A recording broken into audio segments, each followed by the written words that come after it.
বাড়াই বাড়িতে অনুপ্রবেশ করে বিডিআর এর উপর যখন আপনারা হামলা করার চেষ্টা করেছিলেন, আমার দেশের কৃষকরা প্রতিহত করেছিলেন। আমার দেশের কৃষকরা, বাংলাদেশের শক্তি কি সেটা 2001 সালেই দেখিয়ে দেওয়া হয়েছিল বড়াইবাড়ির যুদ্ধের ইতিহাস। যদি না জানেন পরে আসুন, আপনি পড়েন, আপনি জানতে পারবেন বাংলাদেশ কি।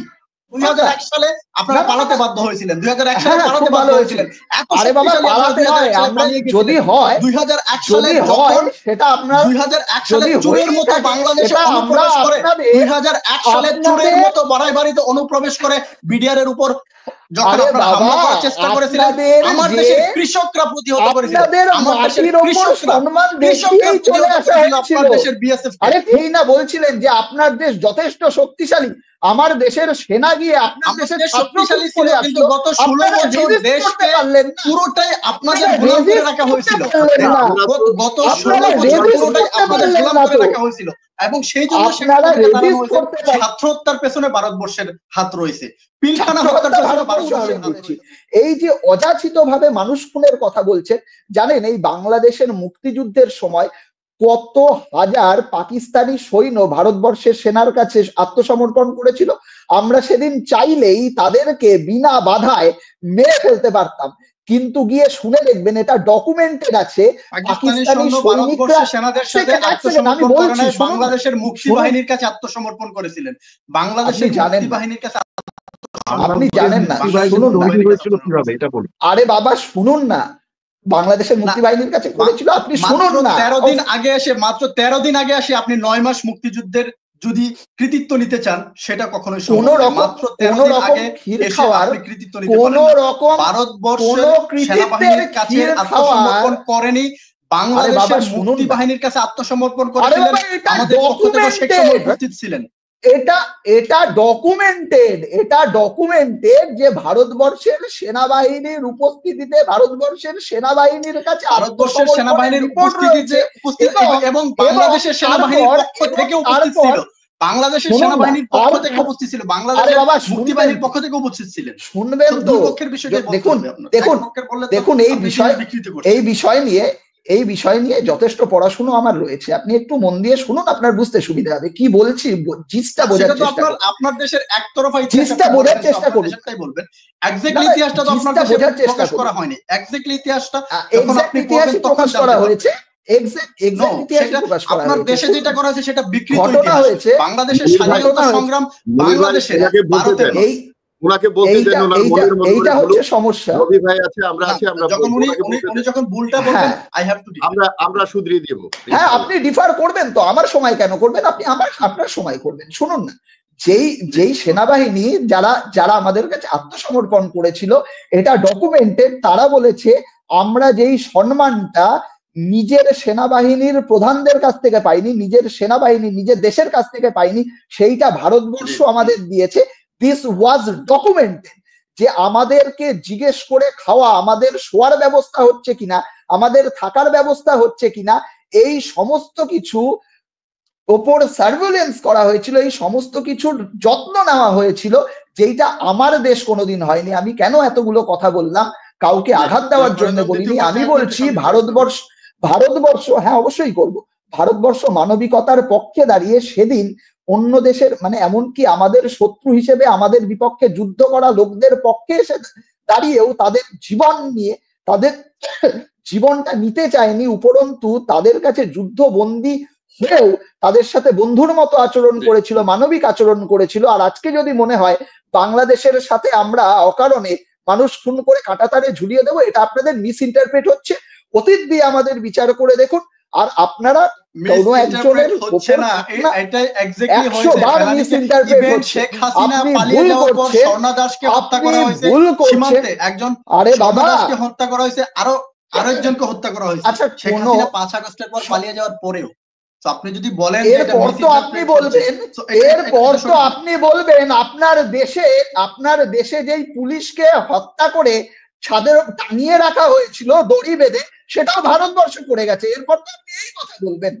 পুলিশকে হত্যা করে টাঙিয়ে রাখাটা ভারতবর্ষ করে নাই, কিন্তু ছাত্র হত্যার পেছনে ভারতবর্ষের হাত রয়েছে, পিলখানা হত্যার পেছনে ভারতবর্ষের হাত রয়েছে, ছাত্র হত্যা ভারতবর্ষের ভারতবর্ষের হাত রয়েছে। যখন আপনার দেশের প্রধানমন্ত্রী বাংলাদেশে আসতে চেয়েছিলেন, বাংলাদেশের সাধারণ জনগণ যখন চায়নি যে go back Modi, go back Modi, তখন যে হত্যাগুলো করা হয়েছে সেটা আপনার দেশের পুলিশ করেছে, আপনার দেশের সরকার। বলছি তো যে যারে দেখতে নারী তার চলন রাখা, ছাত্র হত্যা আপনার দেশের, ছাত্র হত্যা আপনার দেশের পুলিশ করেছে, আপনার দেশের ছাত্র হত্যা আমার দেশের, যখন ছাত্র হত্যা আমার দেশের শেখ পুলিশ হাসিনা পালিয়ে গেছে, আরে বাবা আপনার দেশের পুলিশকে দৌড়ে পালাতে শুনুন না, শুনুন না, ও আচ্ছা আপনি দেখেছেন, ধরতে পারেননি কেন? এই না বলছিলেন যে আপনার দেশ যথেষ্ট শক্তিশালী, আমার দেশের সেনা গিয়ে আপনার দেশের শক্তিশালী ছিল, কিন্তু গত 16 বছর দেশকে পুরোটাই আপনাদের গোলাম করে রাখা হয়েছিল, গত 16 বছর পুরোটাই আপনাদের গোলাম করে রাখা হয়েছিল, এবং সেই জন্য আপনারা রেজিস্ট করতে পারলেন না, আপনারা আশ্রয় দিয়েছেন। সীমান্ত হত্যা নিয়ে কথা বলেন, পৃথিবীতে আর কোথাও 100 বার আমরা তো সীমান্ত হত্যা কোন ডকুমেন্টের ভিত্তিতে বলছেন, কোন ডকুমেন্টের ভিত্তিতে বলছেন যে কোন সীমান্ত হত্যার নিরিখে ভারত আর বাংলাদেশের সীমান্ত সবচেয়ে বেশি হয়? এটা কোন ডকুমেন্টের? জনাব অরিন্দ্রম, বাংলাদেশের শক্তি, বাংলাদেশের শক্তি 2001 আমি সালে জিজ্ঞেস করছি বাংলাদেশের শক্তি 2001 সালে আপনাদেরকে দেখানো হয়েছিল, যখন আপনার দেশের বিএসএফ অনুপ্রবেশ করার চেষ্টা করেছিল আমাদের দেশের অল্প কয়েকজন বিডিআর, তখন আপনাদেরকে প্রতিহত করেছিলেন, কিন্তু তারপরেই আপনারা 2009 সালে পিলখানা হত্যাকাণ্ডের পর আপনার দেশের আধিপত্য বিস্তার করেছিলেন গত 16 বছর, এবং সেখান থেকে বাংলাদেশকে মুক্ত করে এনেছে নতুন ছাত্র সমাজ, নতুন বাংলাদেশ গঠন করা হয়েছে। বাংলাদেশের শক্তি কি সেটা 2001 সালেই দেখিয়ে দেওয়া হয়েছিল বড়াইবাড়ির যুদ্ধের ইতিহাস। যদি না জানেন পরে আসুন, আপনি পড়েন, আপনি জানতে পারবেন বাংলাদেশ কি। বাংলাদেশ কখনো পিঠ দেখায়নি, কিন্তু গত 16 বছর বাংলাদেশকে পিঠ দেখাতে বাধ্য করে রাখা হয়েছিল। কারণ হচ্ছে তখন আমাদের 2009 সাল থেকেই বাংলাদেশকে আধিপত্য বিস্তার করার চেষ্টা করা হয়েছিল একমাত্র আওয়ামী লীগ সরকারের কারণে। তো আপনি ইতিহাসটা আগে পড়েন, তারপরে যদি বলেন বাংলাদেশ আপনার দেশে অনেক শক্তিশালী সামরিক বাহিনীতে, আপনারা অনেক শক্তিশালী, 2001 সালে আপনারা পালাতে বাধ্য হয়েছিলেন, 2001 সালে পালাতে বাধ্য হয়েছিলেন। এত শক্তিশালী যদি হয় 2001 সালে যখন সেটা আপনারা 2001 সালে চুরের মতো বাংলাদেশে অনুপ্রবেশ করে, 2001 সালে চুরের মতো বাড়াইবাড়িতে অনুপ্রবেশ করে বিডিআর এর উপর যখন আপনারা হামলা করার চেষ্টা করেছিলেন, আমার দেশের কৃষকরা প্রতিহত করেছিল, আমার দেশের কৃষকরা চলে আসা আপনার দেশের বিএসএফ কৃষকরা প্রতিহত করেছিল 2001 সালে। সো বাংলাদেশের শক্তি নিয়ে আপনি প্রশ্ন তুলবেন না, অবশ্যই বাংলাদেশের শক্তি এবং সাহস বাংলাদেশের 1971 সালে আমরা দেখিয়েছি। সমস্যাটা কোথায় জানেন তো? সাহস কি 2001 সালে ভারতকে আমরা দেখিয়েছি। তো বাংলাদেশের যদি শক্তি আপনি বলেন, বাংলাদেশের শক্তিটা কি? আরে বাংলাদেশের শক্তি নিয়ে কথা কখন হলো? বাংলাদেশের শক্তি নিয়ে তো কথাই বললেন, আপনি প্রথমেই বলেছেন আপনার দেশ অনেক শক্তিশালী, সামরিক বাহিনীতে অনেক শক্তিশালী, সবকিছুতে শক্তিশালী। আপনি পরবর্তীতে এটা বলেছেন যে বাংলাদেশকে আপনি ভয় দেখাচ্ছেন না, বাংলাদেশীদেরকে আপনি ভয় দেখাচ্ছেন না। একদমই তাই। আপনি আমার প্রশ্নের আগে আপনি আমার শক্তিশালী, কিন্তু বাংলাদেশও দুর্বল নয়, বাংলাদেশও দুর্বল নয়, বাংলাদেশও দুর্বল নয়, বাংলাদেশও দুর্বল নয়। আমার দেশের যখন বিজেপি যখন বলে এবং বিজেপি এখন আমরা করি, আরে বাবা বাংলাদেশের শক্তিকে আমরা কুর্নিশ করি, কিন্তু আপনার যে প্রথম বক্তা তিনি যেটা বললেন যে ভারতবর্ষের সাথে পাকিস্তানের লড়াই হয়, সেখানে তেমন কিছু হয় না, ভারতবর্ষের সাথে নাকি চীনের লড়াই হয়, সেখানে ভারতীয়দের নাক ভেঙে যায়। আমি আর ভারতের যে ওভারঅল শক্তি সেটা নিয়ে উনি কিছু প্রশ্ন করেছিলেন, তার উত্তরে আমি 3টে পরিসংখ্যান দেখিয়েছি। পরিষ্কার কথা, আমি বাংলাদেশের শক্তির প্রতি অবশ্যই কুর্নিশ করছি, বাংলাদেশ যথেষ্ট ভালো কাজ করছে, কিন্তু সমস্যাটা হচ্ছে যখন ভারতবর্ষ এবং বাংলাদেশের তুলনামূলক আলোচনার কথা হচ্ছে, সেই সময় আমরা কখনোই তো কার শক্তি বেশি কার কি এইটা নিয়ে কথাই বলছি না।